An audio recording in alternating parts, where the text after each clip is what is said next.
Friends, మనకి Indian space research organisation ISRO నుంచి ఒక మంచి అడ్వర్టైజ్మెంట్ అయితే ఇష్యూ చేయడం జరుగుతుంది అనమాట. ఇది ICRBకి సంబంధించినటువంటి నోటిఫికేషన్ అనమాట. దాదాపుగా మనకి 242 వేకెన్సీస్ అయితే ఉన్నాయి. ఏంటంటే recruitment of assistants, junior personal assistants, అలాగే అప్పర్ డివిజన్ క్లర్క్స్ అనమాట, UDC అంటారు, అలాగే స్టెనోగ్రాఫర్స్. ఫ్రెండ్స్, ఇక్కడ అన్ని జోన్స్లో వేకెన్సీస్ అయితే ఉన్నాయి.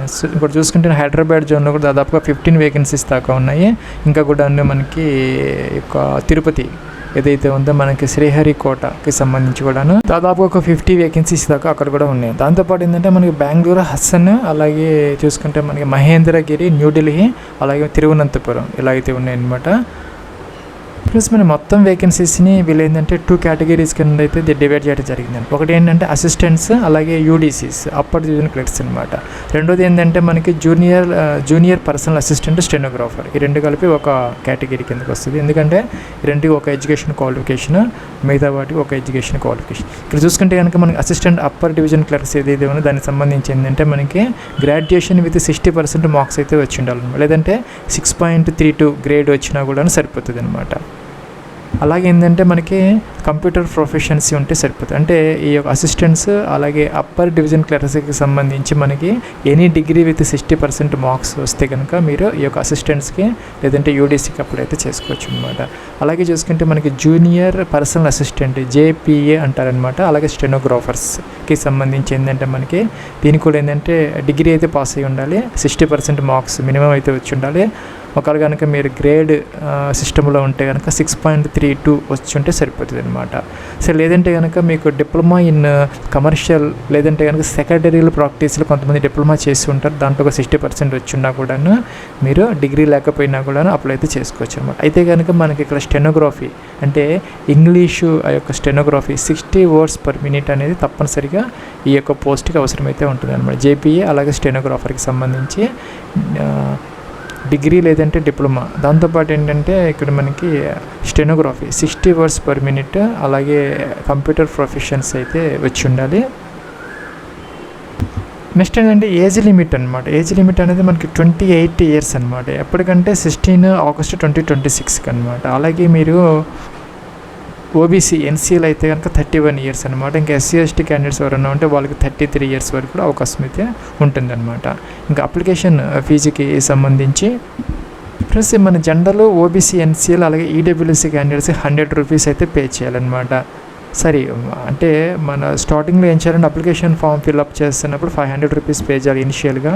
సో మీరు ఎగ్జామ్ రాసిన తర్వాత మీకు ఆ యొక్క 400 rupees అయితే మీకు వెనక్కి ఇచ్చేస్తారు. 100 rupees మాత్రమే ఆ ఫీజు కింద వాళ్ళు తీసుకుంటారనమాట. సో ఇంకేంటంటే నెక్స్ట్ SC/ST PWD అలాగే ఉమెన్ క్యాండిడేట్స్ ఎవరైతే ఉన్నారో all female candidates SC/ST PWD వీళ్ళకైతే కనుక వీళ్ళు కూడా మొదట ఏంటంటే 500 rupees పే చేయాలి ఇనిషియల్గా. మొత్తం అమౌంట్ బ్యాక్ వస్తాయి, అంటే 0 fees for SC/ST PWD and women క్యాండిడేట్స్కి అనమాట. సో దానికోసం ఏంటంటే మనం ఆ అప్లికేషన్ ప్రాసెస్లో బ్యాంక్ డీటెయిల్స్ ఇస్తే ఆ యొక్క రిఫండ్ అనేది ఎగ్జామినేషన్ అయిపోగానే మీ యొక్క అకౌంట్లో అయితే వాళ్ళు వేయటం జరుగుతుంది అనమాట.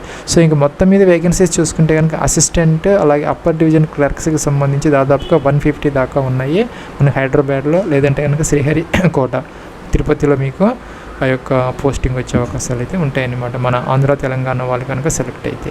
అలాగే చూసుకుంటే జూనియర్ పర్సనల్ అసిస్టెంట్, JPA అలాగే స్టెనోగ్రాఫర్కి సంబంధించి మొత్తం మీద మనకి 92 వేకెన్సీస్ దాకా ఉన్నాయి. ఇవి కూడా మనకి హైదరాబాద్లో ఉన్నాయి, తిరుపతిలో కూడా ఉన్నాయన్నమాట.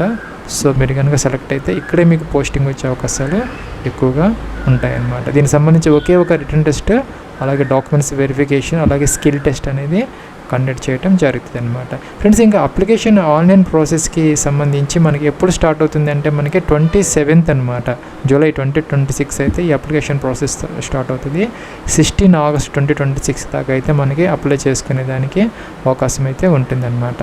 ఫ్రెండ్స్, మనం గతంలో కూడా వేకెన్సీస్కి మనం అప్లికేషన్ ప్రాసెస్ చేయడం జరిగింది. లాస్ట్ ఇయర్ కూడా ఒక నోటిఫికేషన్ వచ్చిందనమాట. ఇలాగ మనకి 141 వేకెన్సీస్కి సంబంధించి ఇస్రో తిరుపతి నుంచి. సో దానికి మనం ఒక వీడియో అయితే చేసాము, కావాలంటే చూసుకోవచ్చు అప్లికేషన్ ప్రాసెస్ ఎలా ఉంటుంది అనేది.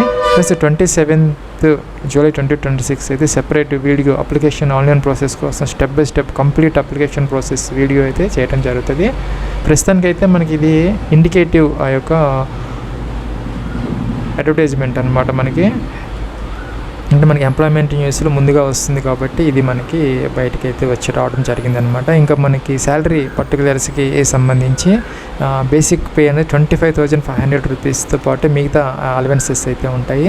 డిఏ ఉంటుంది, హెచ్ఆర్ఏ ఉంటుంది, ఇంకా కూడా మనకి ఇన్సూరెన్స్ అవన్నీ కూడా ఉంటాయి. మొత్తం కలుపుకొని మీకు దాదాపుగా 40,000 ప్లస్ శాలరీ పర్టికులర్స్ ఉండే అవకాశాలు అయితే మీకు ఉంటాయి అన్నమాట. ఇవన్నీ కూడా ఏంటంటే మనకి పే స్కేల్ యొక్క అంటే level 4 of 7th pay matrix మీకు అప్లికబుల్ అయితే అవుతాయి అన్నమాట as per central government rules.